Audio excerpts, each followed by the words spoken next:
மாடு மேய்ப்பவர்களும் கையில் கோலை வைத்திருக்கிறார்கள், ஊன்றுகோலை வைத்திருக்கிறார்கள். அதை பார்த்தவர்கள் மாடுகள் அடங்கி இருக்கிறது. அதே மாதிரி குரங்கும் அவ்வளவுதான், கையில் குச்சியை வைத்திருக்கலாம், அடங்கி இருக்கும்.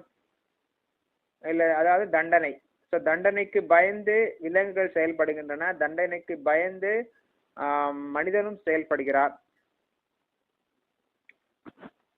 தேவர்களும் செயல்படுகிறார்கள், மனிதர்களும் செயல்படுகிறார்கள், யக்ஷர்கள், ராட்சசர்கள், கந்தர்வர்கள் அனைவரும் தண்டனைக்கு பயந்து செயல்படுகிறார்கள். காளி, ருத்ரகாளி கையில் ஆயுதங்களை ஏந்திருக்கிறார். சிவபெருமான் திரிசூலத்தை ஏந்திருக்கிறார்.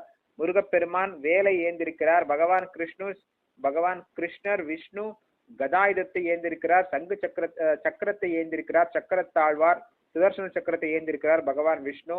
மிகவும் சக்தி வாய்ந்த சுதர்சன சக்கரத்தை ஏந்திருக்கிறார் பகவான் விஷ்ணு. திரு கையில் கதாயுதத்தை வைத்திருக்கிறார் பகவான் விஷ்ணு. இதையெல்லாம் தண்டனைக்கு தீயவர்கள்